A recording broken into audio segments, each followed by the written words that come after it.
السلام عليكم ورحمة الله وبركاته. أشمارك فوني كبجمتو تداوتو تا آشا عند كريرتو أكم جرتان ونقا جرا الحمد لله رب العالمين داوتو تكينا ما نرابد دوروني جتان كيسوما قوا كوبيا دادا قوا كوبين سنلي ماليو جتان داوتو تكينا أكم بيتان نمون هدو ور داوتو تكيرو إيراتان نبيتاني هاتيا في أبانكي يغر فولا ربي ديماني جراني ورن بين اللي yoo jiraattan jedhee irra deebi'ee sinti meechuudha ottoota kennaa sababuma kana ilaalchiseetiniin haadha kiyyaaf quraana qaraasuu haadha abbaa kiyyaaf xiqqaatullee sadaqaa godhuufi barbaadeetiin keessummoota kana gara mana kiyyaatti affeeree jechuudha ustaaza maammiyee fa'aa qaraasanidha. Sababa kanaafin waan takka nama lamallee nama sadiillee gizee mana keetti affeertu bu'aa hedduutu jira waan ta'eef sababuma kanarraa ka'ee samuna qophii kanaafin isin raabadee warroonni meeshaalee na biraa qabdan warroonni waa hedduuf na eedan kanaafin isin raabadee isin jechuu barbaaditi walumaa galatti viidiyoon kun daqiiqaa dheeraadha aga sa'a tokkooti ani garuu ispiid irra galchee xiqqeessee haala kanaan akka isin bira ga'u taasisee gadhiisuu barbaadee osoo hin taane warroonni gara keessattiin dhuftanii maal taatee maa badde kaleetiin gadda naan jettan sababa saniin jechuudha isin waraabe viidiyoo kana silkii asirra kaa'ee deemee silkiin sa'aatii dheeraa waraabee ani mootuyyuu ispiid irra galchee xiqqeessee gad isin dhiisee jechuudha daawwattoota keenya ana walumaa galatti gad isin jechuu barbaade injira miti namni waadhaa hin qabne namni abbaa hin qabne kakkiyyaa baay'ee jira viidiyoo kana YouTube irraa argachuuf osoo hin taane aga takka warroonni haadha abbaan keessan gara fuula rabbii isin irraa deeman akka yaadattanii fi akka warra keessan du'aayii gootaniif akka warra keessan uma qabdaniin xiqqaatullee sadaqaa gootaniif akka mootuyyuu mana keessanitti illee biyyee jiraatanii haala kanaan nama waamtanii yoo sadaqaa goosuu fi baattan quraana bittanii masgiida galchuudhaan minxaafii adda addaa bittanii masgiida keessa afuudhaan rakkata adda addaa gargaaruudhaan warra keessaniif akka yaadattan isin jechuu barbaadetti akka sadaqaa gootaniif yaadattanii bo'uun maaf faayidaani ni jira biyya namaa ture jiraan illee beeka waa hedduu beeka haadhati yeroo yaadadhu taa'ee booyaa ture booyuun kiyyaa uummata akka isiidhaaf hin fayyadu haraama yani nama deeme tokko nu hunduu hin deemna waan ta'eef kaasni isaan waamne booyuun faarsuun ani haraamii maaf faayidaadha kana jecha wanti fayyadu sadaqaa gootaniif hooma qabdanii nama xiqqollee ta'u warra keessa yaadadha isin jedha walumaa galatti sadaqaa godhaa fi niyyadha rabbi isaanitti haa geessu rabbi isaanii haa araaramu rabbi rahmata isaanii haa godhu jechuudha waan ni beeka maal takka namatti dhagahamuu fi maal akka ta'e garummoo wanti kudhan takka hin jirtu waan taateef daawwattoota keenya santuuyyuu irra furmaata dheetni waan yaaduu fi ani mootuyyuu amma qophii kana viidiyoo isinii maruu bichaaf osoo hin taane akkuma isiniin jedhate murtii takka takka irraa fudhatan jechaa fi ka itti aanummoo maan irraa baddee warri jettan gara wasaabbitiin guyyaa takka guyyaa lama osoo viidiyoo gadi hin dhiisne yoo oolu warra dhuftanii na gaafattan jazaakallaa khayr guddaa isin galateeffadha. Sababni isallee yeroo ammaa firruuyyuu maa badde waliin jecha gizee hin jirretti isin garuu firaa olitti wallaahi nu taatanii firaa olitti nu yaaddanii ani ufitti nu aansitanii akkatti rakkinaa bal'ina kennallee keessa gadi bu'iinsa nu hubachaa jirtanii gara keessattiin bilbiltanii rabbiin jazaa keessan isinii haa kafalu rabbi isin bira haa jiraatu isiniin jedha. Warroonni miidiyaa kanarratti wal barannee wallaahi akka obboleettii caalattillee waliif yaadaa jirrutu jira warra akka obboleettii caalattillee ganama galgala akkam bulte akkam oolte waliin jechaa jirrutu jira isaanillee jazaa isaanii rabbi haa kafalu anillee akka danda'een himmuutu waan silaa namni namaa godhuun numa godhaaf jedheetumaan yaada hunda kennaa rabbiin nu haa qajeelchu haadha abbaa keenya gara fuula rabbii deemanillee rabbi rahmata isaanii haa godhu isinillee ka jechuu barbaaddaa ottoota kiyyaan namarraa dhaga'u rabbitu beekaa haadhaaf abbaa kiyyaaf namoonni sagalee kiyya kan dhageettan salaattanii akka du'aayinaa gootaniif isin gaafadha inshaallah du'aayin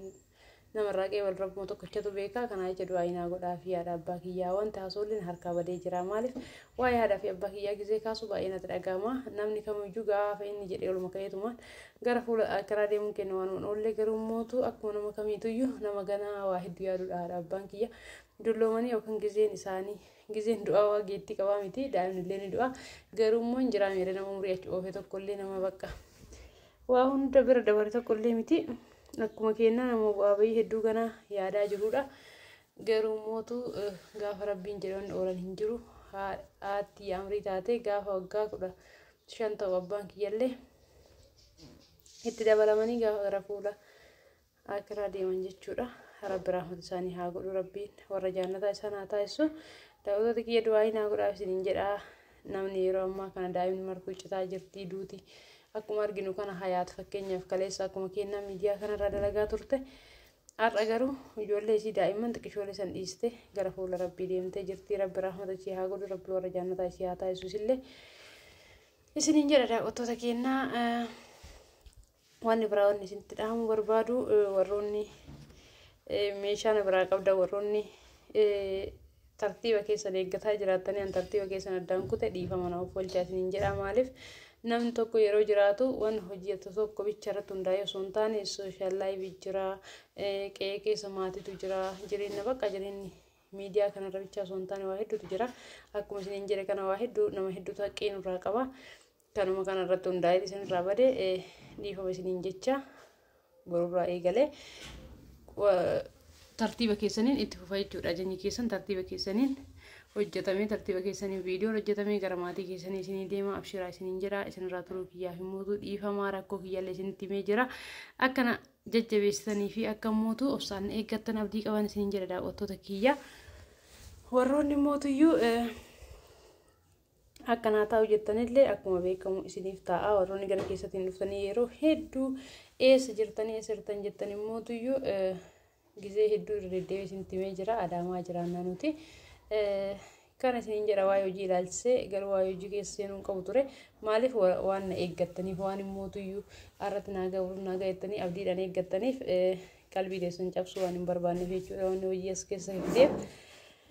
Kana waa'ee hojii asumarratti dhaabaa inshaallah bal'inaan walitti dachaanaa viidiyoo meeshaa qabadhee isiniin ustaazota kennan mootuyyuu haala kanaan viidiyoo isaanii gadhiisuudhaaf yookaan viidiyoon kun isaan bira ga'u taate dhiifama isaaniin jedha. Arganillee jiranii kaameraa akka viidiyoo waraabamaa jiru hundumaafuyyuu nama maaliin viidiyoo galeef waan ta'eef isaanillee natti tagayyaman jedhee yaadu yoo natti tagayyamanillee afoonaan jedhaanii akkanuma garuma kanaan. Hayyee daawwattoota keenyaa viidiyoon narraa qabadhee isinii dhufe kana fakkaata. Viidiyoon garuu ispiid ta'ee jarjaree jira. Isinitti horii irratti ilaalta waan ta'eef yoo maaliif akkana ta'a jettanillee dhiifama isiniin jecha. Daawwattoota keenyaa waa hedduu qabadhee isinii dhufa inshaallah yoo rabbiin jedhee chaanaalii Fooziyaallee akkuma itti fufetti jira. Firaankiillee xiqqoo addaan isin jalaa kunnee jirra inshaallah itti deebinee sirreessine isinitti deebina isiniin jenna daawwattoota keenyaa maamiif gadi haala kanaan. Keessummoota keessummeessanii geessanii wayyiraayyuulleen dhuftee maashaallah. Haala kanaan amma kadii dhufii isaatii nyaachuu eegalee jira. Nama boodarra dhufan ustaazni amma kadii wajji nyaataa jiran kun isaanii wajji nyaataa jira. Warroonni kun immoo quraana fuudhanii quraana qara'uu eegalanii jiranii.